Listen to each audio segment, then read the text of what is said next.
Hello everyone, welcome you all at Lokesh sir unlimited study zone super fast revision batch में आप सभी का स्वागत है। चल रहा है विद्युत आवेश एवं क्षेत्र, इसकी ये तीसरी सुपर फास्ट क्लास लेकर के हम हाजिर हैं। और आज का टॉपिक है गॉस थ्योरम। कल हमने कवर कर लिया था गॉस थ्योरम का, कल हमने प्रूफ बता दिया था। आज है गॉस थ्योरम का उपयोग करके किसी बिंदु आवेश के लिए, किसी बिंदु आवेश की वजह से क्या ज्ञात करना, विद्युत क्षेत्र की तीव्रता, है ना। तो देखिए गॉस थ्योरम का उपयोग करके हम किसी बिंदु आवेश की वजह से विद्युत क्षेत्र की तीव्रता कैसे ज्ञात करते हैं। ये हमारा बिंदु आवेश है, ये क्या रखा हुआ है बेटा, क्यू चार्ज। क्या रखा हुआ है, क्यू चार्ज, ठीक ना। ऐसे एडजस्ट हो जाओ, उस तरफ आ जाओ। ये क्यू आवेश यहां पर रखा हुआ है। आपको क्यू आवेश के कारण, आपको क्यू आवेश के कारण जो है, मान लीजिए आपके पास कोई बिंदु है, आर दूरी पर ये कोई बिंदु है, आर दूरी पर कोई बिंदु पी बैठा हुआ है। आपको इस बिंदु पर विद्युत क्षेत्र की तीव्रता निकालनी है।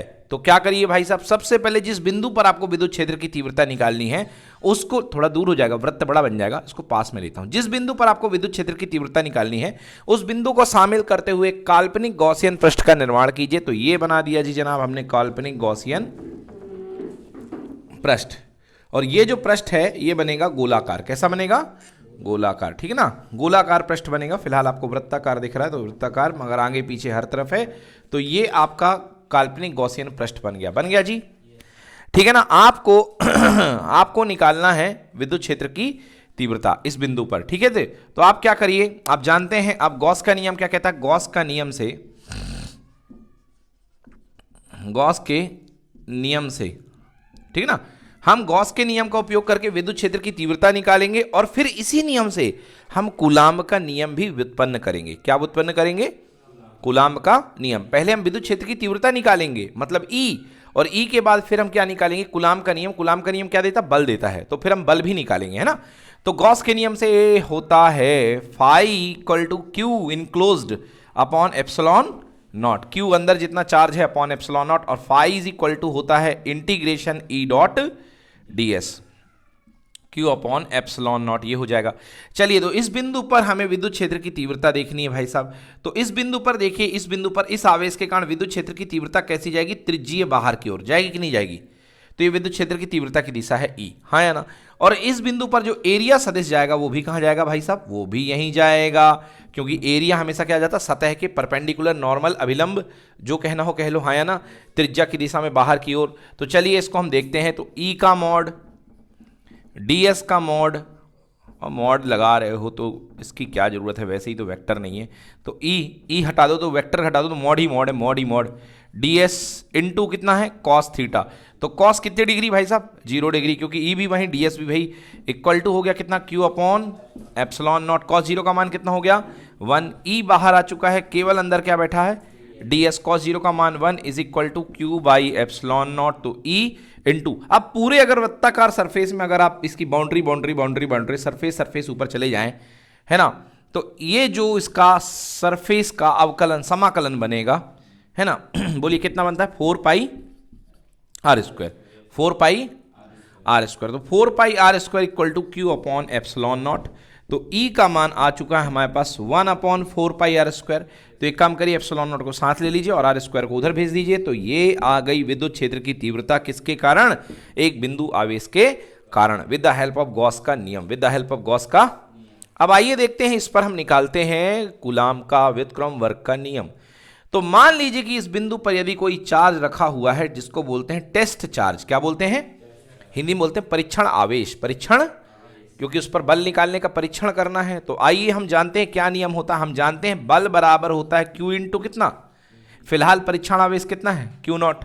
तो बल कितना हो जाएगा, Q नॉट इंटू E। बोलो जी हाँ या ना भाई। E क्षेत्र में तुम रखे हुए हो, E क्षेत्र में परीक्षण आवेश लगा हुआ है, हाँ या ना। तो बल किसके ऊपर लगेगा, परीक्षण आवेश के हिसाब से लगेगा ना। बोलिए हाँ या ना। हवा चल रही है, हवा के क्षेत्र में तुम खड़े हुए, बहुत तेज की हवा चल रही है, तो बल किस पे लगेगा, तुम पे लगेगा, हाँ या ना। अब तुम जितने लंबे चढ़े होगे उतना ज्यादा बल लगेगा, लगेगा कि नहीं लगेगा, यस। तो देखिए F बराबर Q नॉट E, ठीक है। तो F is equal to Q naught E की वैल्यू तो अभी आपने निकाल ली है। क्या निकाली है, 1 by 4 pi epsilon naught into Q upon are square. बेटा सॉल्व कर दो तो 1 by 4 pi epsilon naught Q naught upon R का स्क्वायर। ये आ गया है बल का समीकरण, नोट कर लीजिए, ये है हमारा बल। Okay, any problem? तो ये हमारे पास बल आ चुका है, फोर्स आ चुका है, okay, with the help of Gauss law, coulomb के लॉ के नहीं, गॉस लॉ का यूज करके। चलिए अब देखिए पढ़ते हैं बच्चों, अगला टॉपिक हमारा आवेश वितरण, और आवेश वितरण से संबंधित राशि आएगी आवेश घनत्व। तो भैया आवेश वितरण क्या होता है? आवेश वितरण क्या होता है? जैसे कि आप कलर कर सकते हैं, कलर, तो कलर करने के 3 तरीके हैं कि या तो सरल रेखा में कलर करें, या तो क्या करें, सरल रेखा में कलर करें। एक तरबूज आपने ले लिया है, एक तरबूज के ऊपर आपने एक पतली सी लाइन खींच दी ऊपर, तो क्या बन जाएगा, वृत्त बन जाएगा। क्या बन जाएगा? तो आपने सरल रेखा में कवर कर दिया। अब जहां जहां वृत्त बनाया है तो ये समझिए कि आपने वहां पर आवेश रखा है। क्या रखा है? आवेश। तो ये कहलाता है रेखीय आवेश वितरण। क्या कहलाता है? और रेखीय आवेश वितरण से संबंधित राशि होती है रेखीय आवेश घनत्व। जब आप पूरे तरबूज की सतह में कलर कर देंगे, तरबूज को कलर में डाल के बाहर निकाल देंगे, तो तरबूज के पूरे सतह में कलर आ जाएगा, तो उसको बोलेंगे पृष्ठीय आवेश वितरण। क्या बोलेंगे? और इससे संबंधित राशि जो कहलाएगी वो कहलाएगी पृष्ठीय आवेश घनत्व। और अगर आप तरबूज के अंदर इंजेक्शन लगा देंगे, भर देंगे कलर ही कलर, तो वो कहलाएगा आयतनीय आवेश वितरण और आयतनीय आवेश घनत्व। चलिए तो देखिए, सबसे पहले आवेश वितरण आपने 3 प्रकार के पढ़ लिए। एक पढ़ा आपने रेखीय आवेश वितरण, एक आपने पढ़ा भाई कौन सा, पृष्ठीय आवेश वितरण, और तीसरा आपने पढ़ा आयतनीय आवेश वितरण। और तीनों से संबंधित क्वांटिटी होती है रेखीय आवेश घनत्व, रेखीय आवेश घनत्व, रेखीय आवेश घनत्व जिसको हम बोलते हैं लैम्डा, जिसको हम बोलते हैं लैम्डा, पृष्ठीय आवेश घनत्व जिसको हम बोलते हैं सिग्मा, और आयतनीय आवेश घनत्व जिसको हम बोलते हैं रो। क्या बोलते हैं? समझ में आ गया? रेखीय आवेश घनत्व, पृष्ठीय आवेश घनत्व और आयतनीय आवेश घनत्व, इनको हम कहते हैं। अब इनके फॉर्मूले आपको आने चाहिए। क्या आने चाहिए? अब देखिए जी भाई साहब, ये मान लीजिए आपके पास L लंबाई का चालक है, L लंबाई का चालक है, इसने आपने कुछ आवेश आपने दे दिया। चालक है तो आपको पता है कि चालक में एक जगह आवेश रुक करके रहता नहीं है, पूरे जगह चालक में आवेश बिल्कुल एक हिसाब से, मतलब यूनिफॉर्मली यानी सतत रूप से या एक समान रूप से वितरित हो जाएगा। हो जाएगा कि नहीं होगा? तो आपने इसको धनावेश दिया तो पूरे में धनावेश वितरित हो जाएगा कि नहीं होगा? अगर मेटल है यानी चालक है तो एक समान रूप से वितरित होगा, और अगर नॉन मेटल है तो जहां जैसा दोगे वैसा वितरित होगा। मर्जी आपकी चलेगी, बोलिए हाँ या ना। मेटल है मतलब धातु में समान रूप से, अधातु में आपकी मर्जी चलेगी। तो मान लीजिए आपने इसको कितना चार्ज दिया, क्यू। कितना चार्ज दिया? क्यू। तो क्यू चार्ज कितनी लंबाई पे बगर गया, डिस्ट्रीब्यूट हो गया, बोलो हाँ। तो एल लंबाई पे बिखरता है कितना चार्ज, क्यू चार्ज। एल लंबाई पे कितना चार्ज बिखरता है, तो एकांक लंबाई पे कितना बिगड़ेगा, इसको बोलते हैं लैम्डा, मतलब क्यू अपॉन एल। समझ में आया? रेखीय आवेश घनत्व, रेखीय आवेश घनत्व। भैया एल लंबाई पे चार्ज बिखरता है क्यू, तो एकांक लंबाई पे कितना बिखरेगा, क्यू अपॉन एल। आई बात समझ में? अगर ये लंबाई और छोटी कर दी जाए, बहुत छोटी कर दी जाए कैलकुलेशन के लिए, तो इस छोटी सी लंबाई को क्या मान सकते हो, और छोटे से चार्ज को क्या मान सकते हो, डी क्यू। तो अगर ये यूनिफॉर्म के लिए, एक समान के लिए तो ये फॉर्मूला लगेगा, मगर असमान के लिए फॉर्मूला लगेगा D q by d L. D q by, आया समझ में? और फिर इसको अपन इंटीग्रेट कर लेंगे। क्या कर लेंगे अपन? इंटीग्रेट कर लेंगे। अब आ जाइए, ये तो हो गया रेखीय आवेश घनत्व। क्या हो गया? ये हो गया कि नहीं हुआ? कौन सा आवेश घनत्व हो गया? रेखीय आवेश घनत्व। अब पढ़ते हैं भैया सतही आवेश घनत्व। थोड़ा आगे आ जाओ भाई छत्रपाल, थोड़ा आगे आ जाओ। चलो ये वाली ले लो, ये वाली ले लो। चलिए अगला देखिए भैया, सतही आवेश घनत्व। बिल्कुल ऐसा ही है। सतही आवेश घनत्व देखिए, एस क्षेत्रफल पे कितना चार्ज गया, तो इकाई क्षेत्रफल के पे कितना, क्यू अपॉन एस, या इसी को बोलते हैं क्यू अपॉन ए। क्या बोलते हैं? क्यू अपॉन ए। तो ए कर दो, ए क्षेत्रफल पे कितना आवेश गया, तो इकाई क्षेत्रफल पे कितना गया, तो इसको किससे शो करते हैं, सिग्मा बराबर क्यू अपॉन, सिग्मा बराबर क्यू अपॉन ए। अगर वितरण असमान हो तो उसके लिए हम छोटा छोटा लेते हैं, तो सिग्मा बराबर बोलो कितना होगा, d q by d A. आ गया समझ में ना? इसको बोलते हैं सतही आवेश घनत्व। इसको किससे शो करते हैं? सिग्मा से। क्या बोलते हैं? सिग्मा से। ये है क्या, रेखीय आवेश घनत्व। ये क्या हो गया, सतही आवेश घनत्व। और वितरण का प्रकार क्या होगा, सतही आवेश वितरण, सतही आवेश वितरण। चलिए तीसरा वितरण देते हैं, आयतनीय आवेश वितरण। हाँ, वी वॉल्यूम में कितना आवेश गया, एकांक आवेश में कितना गया, एकांक आयतन में कितना गया, हाँ वी आयतन में कितना गया, वी आयतन में कितना गया, एकांक आयतन में कितना गया, क्यू अपॉन वी। इसलिए इसको बोलेंगे क्या, रो। क्या बोलते हैं? आयतनीय आवेश घनत्व बराबर क्यू, रो बराबर क्यू अपॉन V। ये किसके लिए है? मेटल के लिए। किसके लिए है? मेटल के लिए। मेटल यानी धात्विक गोले में जो समान रूप से वितरण होता है, मगर यदि असमान रूप से वितरण होगा तो कौन सा फार्मूला लगेगा?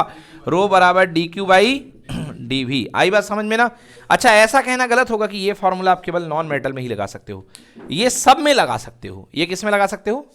सब में, क्योंकि छोटा छोटा छोटा बन के मेटल भी बन जाएगा, मगर ये वाला जो फॉर्मूला है ये केवल आप मेटल में लगा सकते हो, ये नॉन मेटल में आप नहीं लगा सकते हो, क्योंकि नॉन मेटल में जो वितरण होता है वो सतत नहीं होता, वो किस में होता? असतत होता है। आई बात समझ में ना?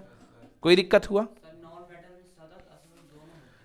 वो आपकी मर्जी के ऊपर है। हाँ, ये आपने पॉइंट वाली बात बोल दी, बहुत गंभीर बात बोल दी। अगर आप डेडिकेटली नॉन मेटल में कह रहे हो कि हम तो हर जगह रखेंगे, हर जगह रखेंगे, तो भाई सही बात है, उस समय आप सतत भी हो सकता है और असतत भी हो सकता है, वो चॉइस आपको दी गई है। चलिए, तो मेन चीज काम की है कि मेन फॉर्मूले आपके काम किए हैं, lambda equal to d q by d l, sigma equal to d q by d s या डी ए, और rho equal to d q upon d V. बेटा इससे संबंधित कोई डाउट है किसी को? कुछ पूछना है? श्री कृष्ण आ गया समझ में? फटाक से नोट कर लो वीडियो पॉज करके 3 फॉर्मूले। देखिए, घनत्व टर्म का इस्तेमाल क्यों किया गया है? घनत्व टर्म का इस्तेमाल क्यों इसलिए किया जाता है कि क्षेत्रफल बदलने के साथ साथ क्वांटिटी यानी मात्रा बदल सकती है, मगर घनत्व तो हमेशा क्या रहेगा? सेम रहता है। समझ रहे हैं आप? जैसे मान लीजिए पानी है, ये पानी रखा हुआ है, बोलिए जी साहब, ये पानी 100 लीटर है, बोलो हाँ। अब 100 लीटर पानी का घनत्व मैं निकालूंगा, 100 लीटर पानी है, 100 लीटर पानी की टंकी है, इसमें मैं घनत्व निकालूंगा तो पानी का घनत्व आएगा 1 ग्राम पर सेंटीमीटर क्यूबिक। यही आता है भाई साहब, 1 ग्राम अपॉन सेंटीमीटर क्यूबिक, ये पानी का घनत्व है, स्टैंडर्ड। सुन रहे हो? 1 ग्राम पर सेंटीमीटर क्यूबिक, ये पानी का घनत्व है, 1 ग्राम पर सीसी। अब आप जो है, आप पूरे का घनत्व निकालेंगे तो भी कितना आएगा? इतना ही आएगा। और अगर इतना सा डिब्बे में छोटा सा पानी लेंगे 1 चम्मच, तो भी घनत्व निकालेंगे तो कितना आएगा? मतलब बड़ी जगह में मात्रा तो बदलती है, मगर घनत्व कोई बदलता नहीं। समझ में आ गया? घनत्व की मीनिंग समझ में आ गई? हाँ, इसलिए हम घनत्व का उपयोग किया करते हैं यहाँ पे, ठीक है ना? क्योंकि आवेश की टोटल मात्रा बढ़ जाएगी, घट जाएगी, मगर घनत्व बदलने अपन नहीं देंगे, ठीक है? तो अगला डेरिवेशन करते हैं। देखिए, अलग अलग केसेस हैं, यहां पर इलेक्ट्रोस्टैटिक्स में किसी दाब आप पर निर्भर नहीं करेगा, है ना? वो आप चले जाएंगे फिजिक्स में, साउंड में चले जाएंगे तो वहां पे निर्भर करेगा, है ना? वो मैकेनिक्स में चले जाएंगे तो वहां निर्भर करेगा, बट इलेक्ट्रोस्टैटिक्स अपन पढ़ रहे हैं, स्थिर वैद्युत पढ़ रहे हैं, यहां पर ऐसी कोई समस्या आने वाली नहीं है। अगला डेरिवेशन लिखिए, अनंत रेखीय आवेश चालक के कारण विद्युत क्षेत्र की तीव्रता ज्ञात कीजिए। समझ गए ना? आपके पास अनंत धारावाही रेखीय आवेश है, ठीक है ना? और आपको क्या निकालना है? इसके कारण विद्युत क्षेत्र की तीव्रता। ये दीजिए जी भाई साहब, ये आपके पास एक अनंत लंबाई का रेखीय चालक है, अनंत लंबाई का रेखीय चालक है, ठीक है ना? ऊपर मतलब कितना है भाई साहब? माइनस इन्फिनिटी प्लस इन्फिनिटी, और नीचे कितना? जाते ही जा रहा है, जाते ही जा रहा है। समझ में आ गया? आपने इसमें से एल लंबाई ले ली, क्योंकि पूरा तो बाद में करेंगे, पहले एल लंबाई ले लेते हैं। क्या ले लेते हैं बेटा? एल लंबाई। आपने इसमें से एल लंबाई ले करके आपने इसका फील्ड बनाया, आपने इसका फील्ड बनाया। सबसे पहले वो बिंदु जिस पर आपको विद्युत क्षेत्र की तीव्रता निकालनी, मान लीजिए वो बिंदु यहाँ पे है P, और जिसकी दूरी कितनी है? R दूरी पर वो बिंदु है जिस पर आपको विद्युत क्षेत्र की तीव्रता निकालनी है, ठीक है ना? अब कल्पना कीजिए कि इसका जो है गॉसियन पृष्ठ कैसा जाएगा? बताओ भाई मुकुल, कैसा जाएगा गॉसियन पृष्ठ? बेलनाकार। कैसा जाएगा? बेलनाकार। तो इसका एक बेलनाकार पृष्ठ बनाइए। R थोड़ा दूर हो गया, छोटा कर लेते हैं, बड़ा बन जाएगा सिलेंडर। तो बेलनाकार इसका जो है, ये देखिए इस प्रकार से इसका बेलनाकार पृष्ठ जाएगा। बोलिए बच्चों, मंजूर है? एग्री कर रहे हो? क्यों जाएगा बेटा? यहां से क्षेत्र बोलो मारेगा, बोलो इधर, हाँ या ना? तुम यहां बैठे हो, सामने मारेगा, इधर मारेगा, इधर मारेगा, इधर मारेगा, इधर मारेगा, पूरे में आगे पीछे चारों तरफ मारेगा क्षेत्र, की नहीं मारेगा? तो एक बेलन बन के तैयार होगा कि नहीं होगा? चलिए, तो ये काल्पनिक बेलन बना लिया आपने, और इसको बोलते हैं गॉसियन पृष्ठ। क्या बोलते हैं? नियम ही होता है कि जिस बिंदु पर चुंबकीय विद्युत क्षेत्र की तीव्रता निकालनी है, उस बिंदु से होकर के आपको गॉसियन पृष्ठ लेकर के जाना है। तो ये गॉसियन पृष्ठ आपने बना लिया, ये विद्युत क्षेत्र E हो गया, छोटा सा क्षेत्रफल जिसका नाम क्या है भाई साहब? ds। ओके, ध्यान से देखिए, E और ds दोनों के बीच का कोण कितने डिग्री है? 0 डिग्री। कितने डिग्री है? 0 डिग्री है। चलिए, तो भाई साहब इसके ऊपर चार्ज लबालब भरा हुआ है, मगर ये मैंने नहीं कहा है कि इस पे चार्ज जो है एक समान रूप से वितरित है।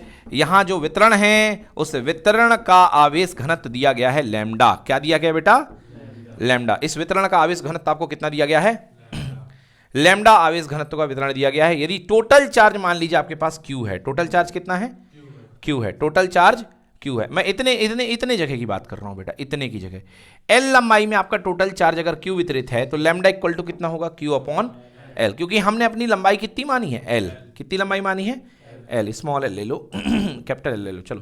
तो एल लंबाई अपन ने मानी है, और एल लंबाई में अगर आवेश वितरण अगर मान लीजिए क्यू है, तो अपने पास कितना हो जाएगा, क्यू इक्वल टू आवेश बराबर लैम्डा इंटू एल। समझ में आया?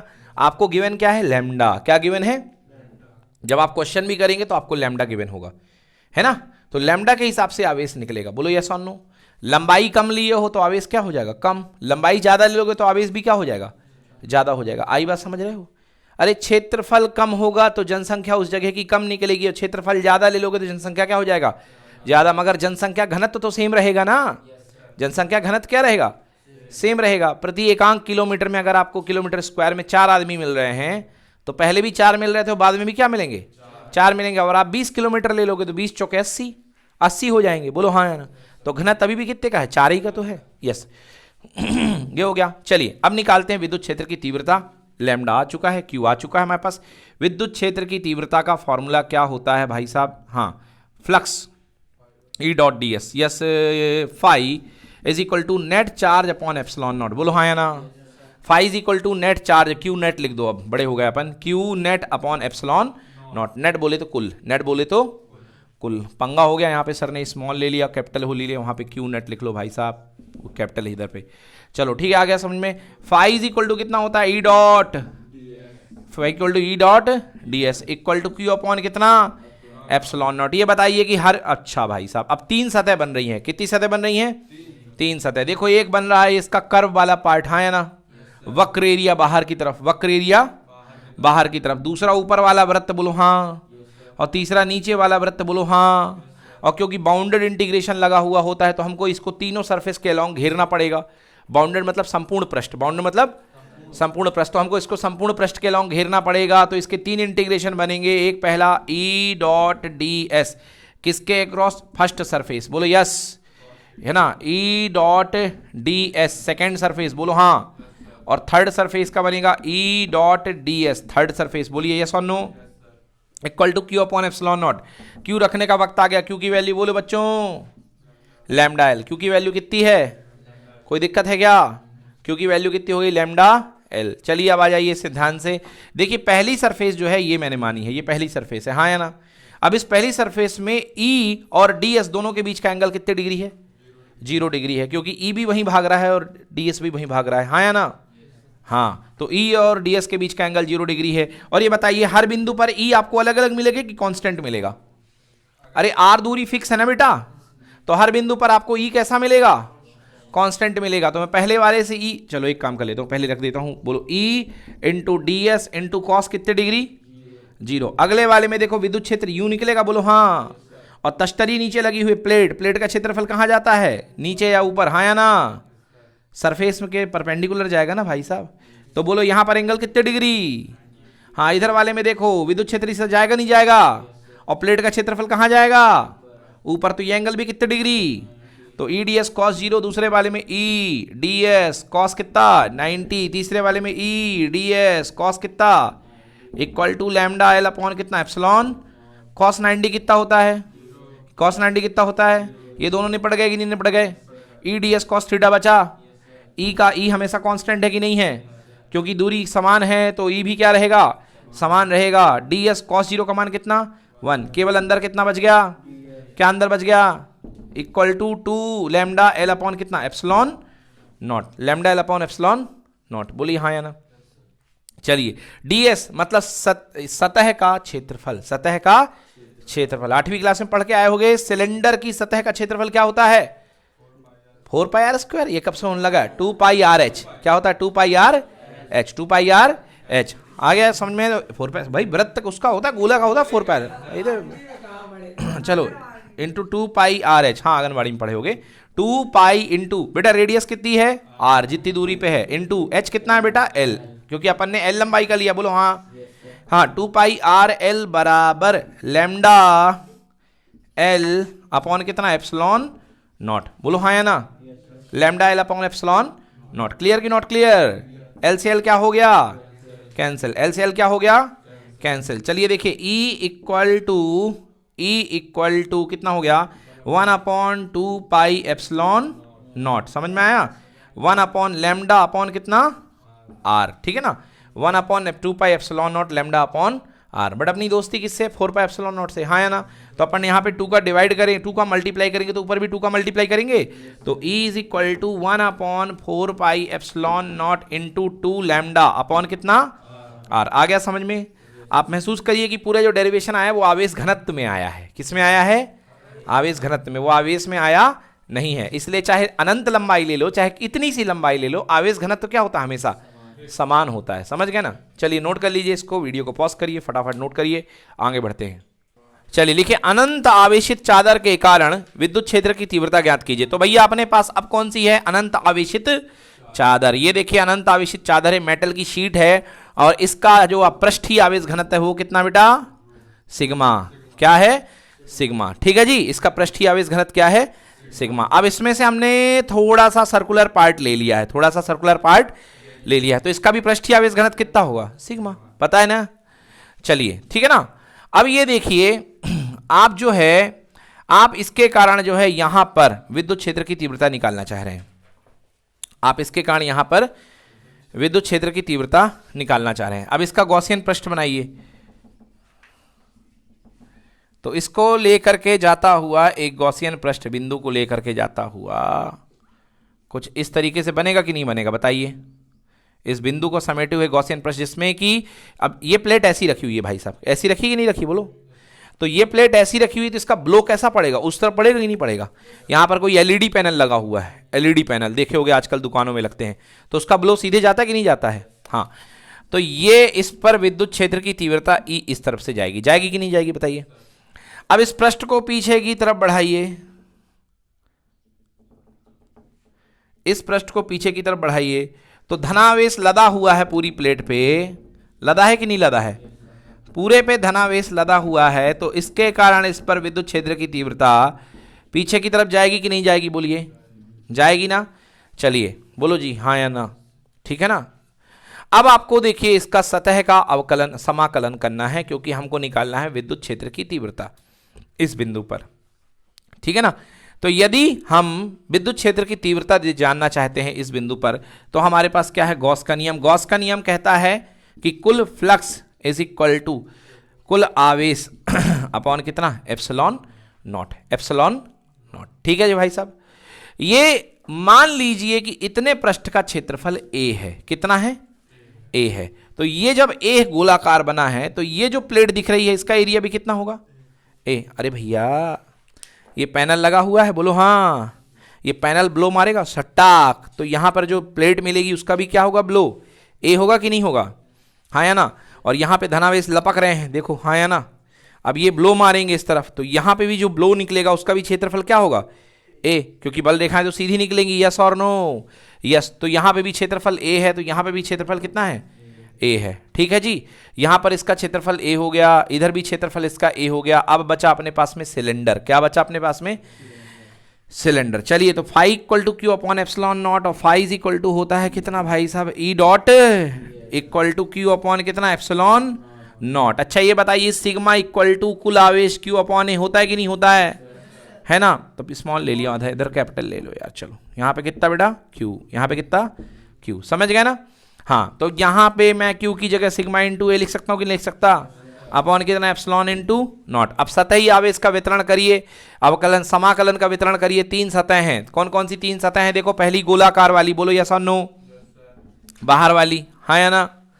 दूसरी ये देखो गोल गोल घूमने वाली, दूसरी कैसी है, गोल घूमने वाली, सिलेंड्रिकल सरफेस, यस और नो।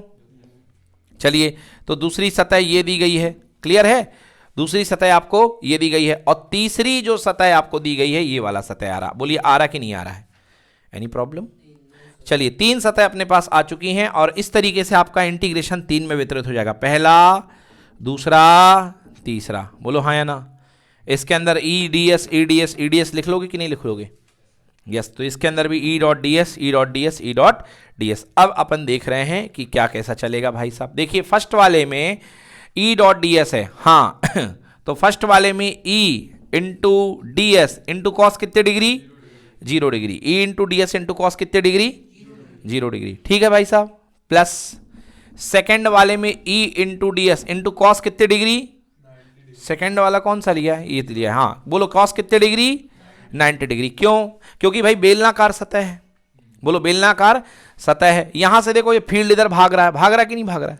और कोई बेलन लगा हुआ है, ये बेलन है, तो बेलन का जो नॉर्मल जाता है, अभिलंब जाता है, वो त्रिज्या की दिशा में जाता कि नहीं जाता? बोलो हाँ या ना? तो क्षेत्र भाग रहा है ऊपर या नीचे, और त्रिज्या कहाँ जा रही है? यूं। तो बोलो कोण कितने डिग्री हुआ? 90 हुआ कि नहीं हुआ? कोण कितने डिग्री हुआ? 90। हाँ या ना? इधर देख लो, ये ऐसे सटाक नीचे निकल रहा है ना, तो कोण कितने डिग्री होगा किसी भी बिंदु पर? 90 डिग्री। तो cos 90 रख दिया। बोलो यस। तीसरा देखिए, E इंटू डी एस, ई इंटू डी एस, ये वाला बोलो cos कितने डिग्री? 0 डिग्री। बोलिए हाँ या ना? कोई दिक्कत? हर बिंदु पर E का मान कांस्टेंट है कि अलग अलग? कांस्टेंट है। बाहर ले आइए। बोलिए सतह क्षेत्रफल कितना है इसका? संपूर्ण क्षेत्रफल कितना है? A। तो ds का इंटीग्रेशन कितना आएगा? A आएगा ना। ds का इंटीग्रेशन कितना आएगा? A। cos 0 का मान कितना? 1। ये कितना हो गया? cos 90 कितना होता है? 0। यस। विद्युत क्षेत्र कितना है?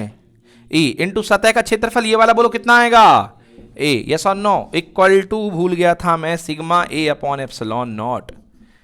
यहां भी आएगा sigma A upon epsilon not. Clear हुआ कि नहीं हुआ? EA प्लस EA कितना हो गया? 2EA equal to sigma A upon कितना हो गया? Epsilon naught. A से A, E equal to sigma upon 2 epsilon naught. आ गई बात समझ में? तो इस बिंदु पर भी विद्युत क्षेत्र निकालेंगे तो कितना आएगा? Sigma upon 2 epsilon not. इस बिंदु पर भी निकालेंगे तो कितना आएगा? Sigma upon 2 epsilon not. समझ में आया? तो मतलब यदि ये प्लेट रखी हुई है तो इसके इस बिंदु पर भी सिग्मा अपॉन 2 एप्सिलॉन नॉट, और इस बिंदु पर भी कितना होगा? Sigma upon 2 epsilon not. ध्यान से देखिए, कहीं पर दूरी का टर्म आ रहा है, लंबाई का टर्म आ रहा है, आर रेडियस आ रही कि नहीं आ रही है? आर रेडियस आ रही है? नहीं आ रही, मतलब ये दूरी पर निर्भर नहीं करेगा। समझ में आया ना? जितना क्षेत्र यहां पर होगा उतना क्षेत्र यहां पे, उतना यहां पे, उतना यहां पे, उतना आगे दीवार फोड़ के दूसरे वाले घर में भी उतना ही विद्युत क्षेत्र आपको मिलेगा। विद्युत क्षेत्र कभी बदलेगा नहीं। बोलो आ गया समझ में ना? छाप लो। अज्ञ हो गए सर, हमें सदिश रूप में लिखना है इस बिंदु पर। भाई कोई दिक्कत वाली बात नहीं है, सदिश रूप में लिखना है। ई सदिश बराबर सिग्मा अपॉन 2 एप्सिलॉन नॉट। बोलो हाँ है ना? किस अक्ष की दिशा के पैरेलल है? एक्स अक्ष। एक्स अक्ष का सदिश क्या होता है? आई कैप। तो ई सदिश बराबर sigma upon 2 epsilon not I cap. Note कर लीजिए। तो ये हो गया आपका सरफेस यानी कि सतह आवेश घनत्व के कारण, वितरण के कारण विद्युत क्षेत्र की तीव्रता। बोलो।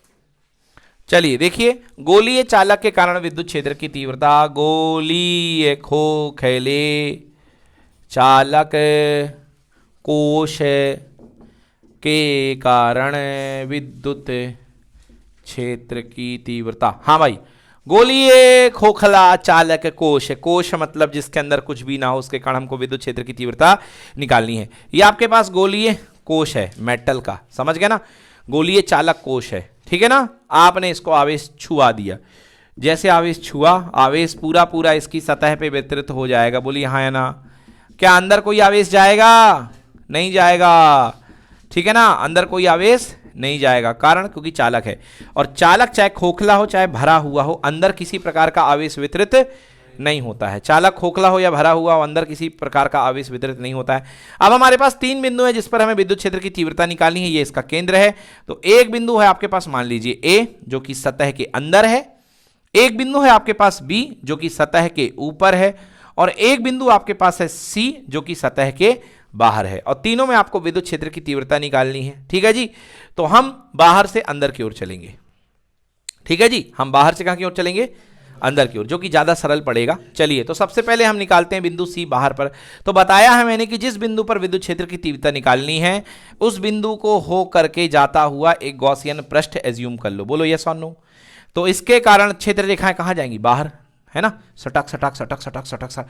तो इस तरीके से तो ये विद्युत क्षेत्र मान लीजिए, या आपने इसका गॉसियन विद्युत क्षेत्र मान लिया। बोली हाँ या ना? इस बिंदु पर आपको विद्युत क्षेत्र की तीव्रता निकालनी है।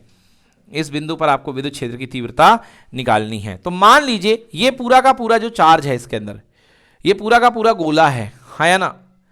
इस गोले के कारण एक्चुअल विद्युत बल रेखाएं निकलेंगी कैसे? पहले इस चीज को फील करो। ये ऐसे निकलेंगे कि नहीं निकलेंगे? बताओ। बोलो हाँ या ना। तो क्या महसूस हो रहा है कि ऐसा लग रहा है कि जैसे कि पूरा का पूरा चार्ज कहां पर स्थित है, केंद्र पर। बोलो हाँ या ना। ऐसा लग रहा है ना कि पूरा का पूरा चार्ज कहां पर स्थित है, केंद्र पर। बस ये फीलिंग की जरूरत है, इस भाव की जरूरत है यहां पर आपको, है ना। बाकी ये सब मिटा दीजिए, इससे कोई वास्ता नहीं है अपना। तो हम ये मानते हैं कि पूरा का पूरा जो चार्ज कहां पर स्थित है, केंद्र पर स्थित है। मतलब ये जो क्यू चार्ज पूरा जो सतह पर था उसको हम कहां पर केंद्रित मान लें, यहां पर। ठीक है जी, मान लिया हमने। अब गॉस के नियम से क्या होता है भाई साहब, E dot D S equal to कुल चार्ज क्यू अपॉन कितना, एप्सिलॉन नॉट। ये जो सतह है जिसका एरिया आपने ds माना है, इसकी त्रिज्या क्या है बेटा, r। कितनी त्रिज्या है, स्मॉल r। कितनी त्रिज्या है, स्मॉल r। और ये जो उसकी ओरिजिनल सतह है उसकी कैपिटल त्रिज्या कितनी है, कैपिटल r। है ना कि नहीं है, हाँ है। तो स्मॉल r त्रिज्या हो गई है। अब स्मॉल r त्रिज्या का हर बिंदु पर जो विद्युत क्षेत्र की तीव्रता आएगी समान आएगी। हर बिंदु पर विद्युत क्षेत्र की तीव्रता क्या आएगी, समान आएगी। बेटा इधर ध्यान दो, तुम कहां ध्यान लगाए हुए हो, बोर्ड से नजरें मत हटाओ, सब मिल जाएगा उसमें। हाँ जी भाई साहब, तो चलिए यहां देखिए विद्युत क्षेत्र की तीव्रता समान आएगी। ई बाहर कर लो, ds आपने ले लिया, integration E into ds into cos कितने डिग्री, 0 डिग्री। क्योंकि हर बिंदु पर क्षेत्र इस तरीके से जाएगा तो इसका सतह भी यहीं पर जा रही है, ds भी यहीं जा रहा है, विद्युत क्षेत्र भी यहीं जा रहा है, तो दोनों के बीच का एंगल कितने degree, 0 degree. Equal to total charge capital Q upon कितना, एप्सिलॉन नॉट। बेटा ई कांस्टेंट है, हर जगह बाहर ले लो। ds का इंटीग्रेशन क्या होगा, 4 pi are square, 4 pi are square. Cos 0 का मान हो गया 1, तो equal to Q upon epsilon naught. बेटा ई का डेरिवेशन तैयार है, equal to 1 upon 4 pi epsilon naught into q upon are square. ये देखिए सतह के बाहर विद्युत क्षेत्र आएगा equal to Q upon 1/4 pi epsilon naught into q upon are square. और जिस चीज को हमने माना था कि ऐसा लग रहा है कि मानो कि संपूर्ण आवेश केंद्र पर स्थित है, बिल्कुल वही वाला डेरिवेशन आ रहा है। याद कीजिए ये डेरिवेशन कब आया था, जब हमने r त्रिज्या के लिए विद्युत क्षेत्र की तीव्रता निकाली थी। और उसमें क्या हुआ करता था, जो आवेश हुआ करता था वो केंद्र पर स्थित हुआ करता था। बोलिए हाँ या ना। मतलब एक गोलाकार शेल बाहरी बिंदु के लिए किस प्रकार व्यवहार करेगा, एक बिंदु आवेश की तरह। गोलाकार शेल जो है वो बाहरी बिंदु पर अगर आपको तीव्रता निकालनी है तो बाहरी बिंदु के लिए गोलाकार शेल किसकी तरह बिहेव करेगी, एक बिंदु आवेश की तरह। क्योंकि ये देखो ये बिंदु आवेश का फॉर्मूला बन रहा कि नहीं बन रहा। सदिश की भाषा में बात करना चाहते हैं बच्चों इंटू आर कैप लगा दो। बोलो समझ में आया कि नहीं आया, इंटू कितना, आर कैप। क्योंकि जो विद्युत क्षेत्र की दिशा है वो त्रिज्या की दिशा में आगे बढ़ रही है। चलिए ये तो हो गया बाहर, कहां आ गया, बाहर। अब आ जाइए ऊपर। आप कहां आ गए भाई साहब, ऊपर आ गए हैं। ऊपर आ जाइए तो ऊपर जो स्मॉल आर था जैसे ही कम करते करते करते आए तो स्मॉल आर काय के इक्वल हो गया, कैपिटल आर के। किसके इक्वल हो गया, कैपिटल आर के। तो लिखेंगे कोश पर, है ना, कोश के ऊपर पृष्ठ पर स्मॉल आर क्या हो जाएगा, बोलो कैपिटल आर। तो कम हो रहा है ना, आर का मान क्या हो रहा है, कम हो रहा है। आर का मान क्या हो रहा है, कम। तो विद्युत क्षेत्र बढ़ेगा कि घटेगा, विद्युत क्षेत्र बढ़ेगा कि घटेगा, बढ़ेगा। तो equal to 1/4 pi epsilon naught into capital Q upon कितना, आर स्क्वायर। बोलो हाँ या ना, ये एक डेरिवेशन बन गया। बोलो बन जाएगा कि नहीं बनेगा। और इसी क्वेश्चन में आपसे पूछ लिया जाएगा कि बताइए अगर इसका आवेश घनत्व सिग्मा है, आवेश घनत्व के पदों में, तो बेटा सिग्मा बराबर होता है कुल आवेश कितना, क्यू अपॉन क्षेत्रफल कितना, 4 पाई आर स्क्वायर। जुगाड़ लगाओ, ये 4 पाई है, ये आर स्क्वायर है, ये क्यू है, तो Q upon 4 pi are square कितना बन गया, सिग्मा। क्या बन गया, सिग्मा। तो तीव्रता क्या हो गई, सिग्मा बटे एप्सिलॉन नॉट, सिग्मा बटे एप्सिलॉन नॉट। तो डेरिवेशन घुमा के पूछ सकता है कि सिद्ध करिए कि गोली वृत्ताकार सेल पर इतना हुआ करता है। कर लोगे, कोई दिक्कत, यस ये हो गया। अब चलते हैं कोश के अंदर, कोश के अंदर। अगर आप कोश के अंदर जाएंगे तो एक किसी भी बिंदु पर मान लीजिए ये आपका कोश के अंदर कोई बिंदु है, इस पर आपको विद्युत क्षेत्र की तीव्रता निकालनी है। बोलिए जी हाँ।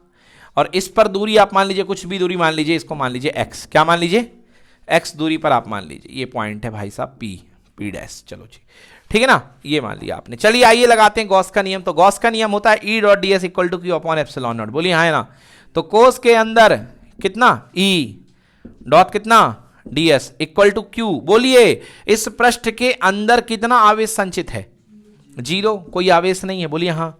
आगे कुछ करने की जरूरत ही नहीं है। जब तुमने आवेश ही 0 दे दिया है तो ई जो बाहर निकलेगा उसके बाद ये इंटीग्रेशन नीचे जाएगा तो कुल मान कितना आएगा 0। मतलब कि गोलीय कोश के अंदर, गोलीय चालक कोश के अंदर प्रत्येक बिंदु पर विद्युत क्षेत्र का मान कितना होता है 0 होता है। क्या होता है 0 होता है। और इसी को बोलते हैं इलेक्ट्रोस्टैटिक शील्डिंग। क्या बोलते हैं हिंदी में, क्या बोलते हैं इसको यार, विद्युत शील्डिंग।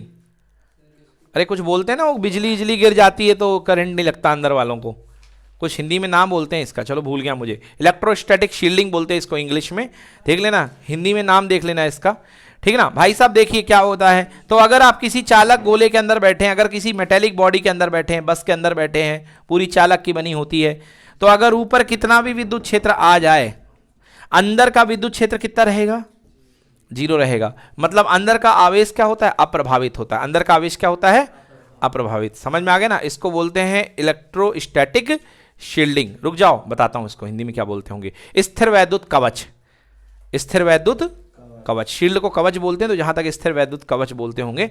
चलिए नोट कर लीजिए, इसको नोट कर लीजिए। देखिए इसका ग्राफ देख लीजिए, इसका ग्राफ देखिए, बड़ा अच्छा ग्राफ है इसका। हाँ देखिए इसका ग्राफ देखिए, जब सब आप सतह के अंदर हैं, सतह के अंदर, ये त्रिज्या r है, तो विद्युत क्षेत्र का मान कितना था 0। विद्युत क्षेत्र का मान कितना था 0। सतह के अंदर तक विद्युत क्षेत्र का मान 0। जैसे r पे गए तो विद्युत क्षेत्र लप्र से बढ़ गया, बोलो हाँ या ना, कितना आ गया 1/4πε0 into q upon are square. तो ये सतह पर विद्युत क्षेत्र आपका इतना आ गया। अब आप यदि उसके आगे जा रहे हैं तो विद्युत क्षेत्र बढ़ रहा है कि घट रहा है, घट रहा है। किस रेट से घट रहा है, E inversely proportional to r square.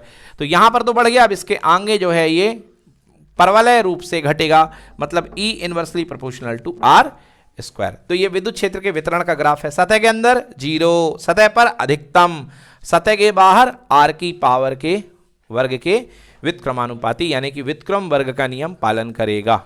अच्छे से इसको नोट कर लीजिए जल्दी से। चलिए देखिए क्वेश्चन करवा रहे हैं, इसको समझिए। क्वेश्चन नंबर 15 है, ओके। क्वेश्चन नंबर 15 ये एसबीपीडी बुक का है।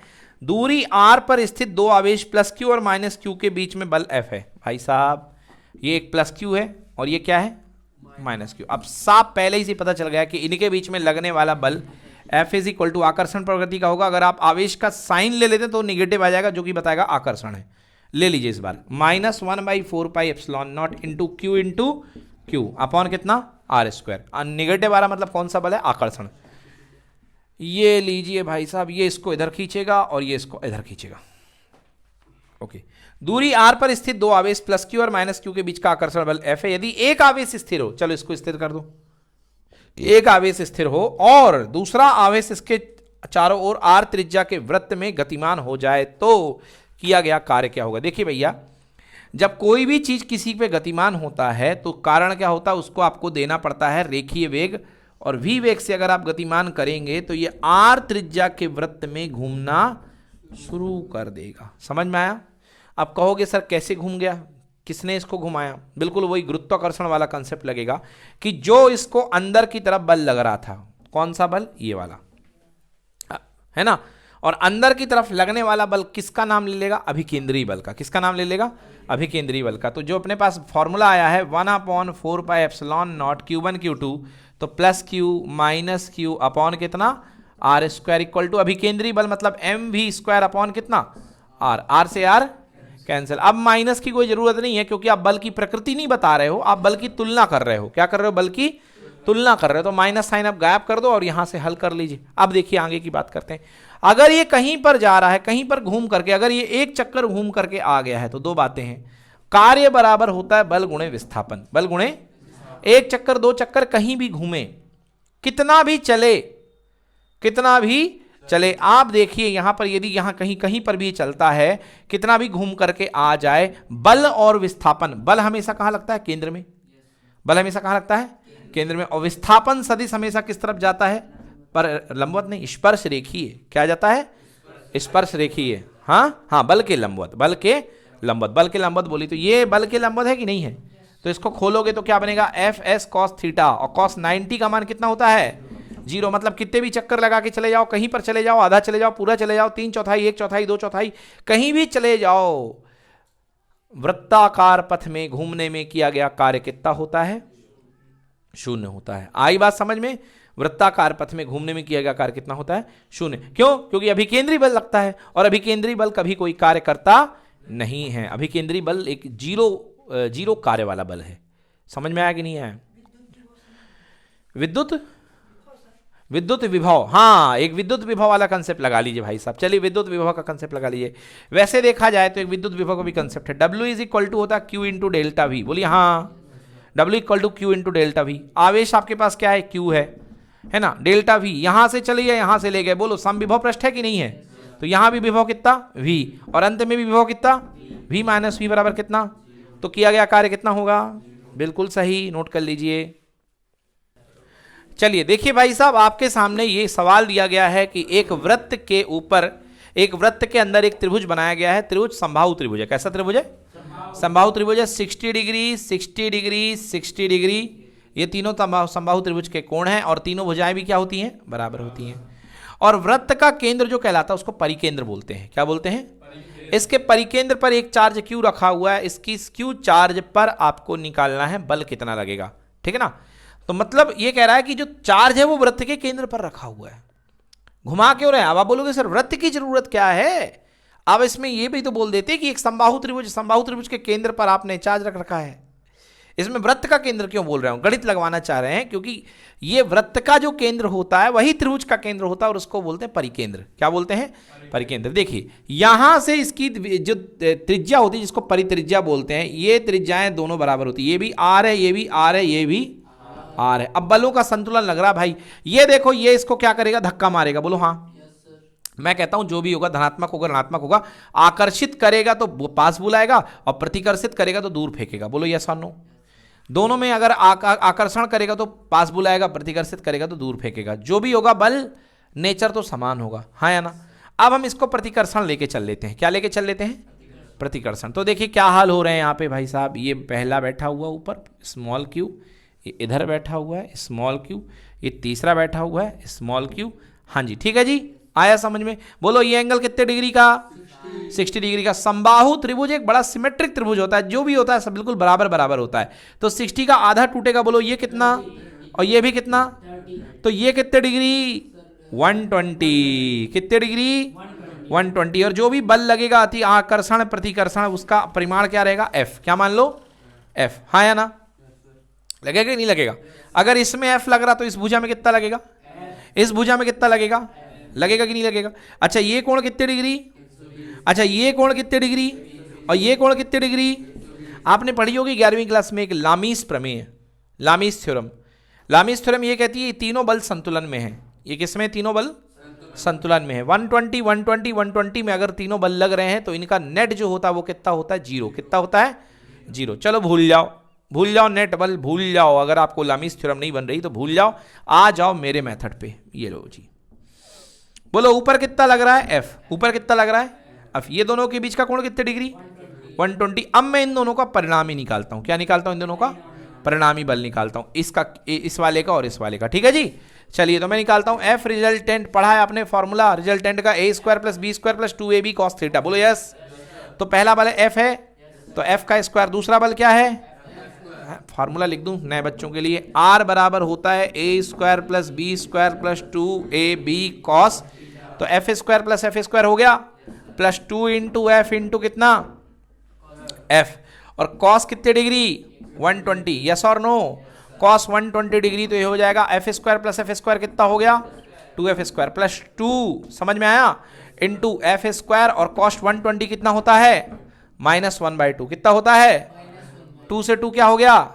कैंसिल। 2 बार F² में से 1 बार F² माइनस हुआ। बोलो कितना आया? अंडर रूट के अंदर F²। और F² का रूट कितना निकलेगा? F। मतलब इन दोनों का परिणामी कितना निकला? ऊपर कितना है? नीचे कितना गया? दोनों बल क्या हो गए? आंसर कितना? नेट बल कितना होगा? नोट कर लीजिए। कहां से नहीं आया? ये बल से भाई A² + B² + 2AB cos theta है ना। तो A² पहला बल F है, दूसरा बल F है +2F इंटू कॉस कितना? 120 डिग्री। cos 120 का मान कितना? -1/2। 2 से 2 क्या हो गया? कैंसिल। -F² बच गया। 2F² में से F² गया तो कितना बचा? F²। थीटा कैसे निकलेगा? परिणामी? यही तो निकलेगा इसके बीच में से, दोनों बलों के बिल्कुल बीच में से जाएगा ना, क्योंकि ये भी एफ है ये भी एफ है। जब दोनों बल बराबर होते हैं तो दोनों बलों के बीच में से जाता है, दोनों बलों के बीच में से जाएगा। समझ में आया? दोनों बल बिल्कुल बराबर है ना, तो दोनों बलों के बीच में से जाएगा। अगर अलग अलग होते तो जिसकी तरफ ज्यादा बल होता वहां खसकता, बट दोनों बल बराबर है तो बीच में से जाएगा। ठीक है भाई, कोई दिक्कत? चलो ठीक है।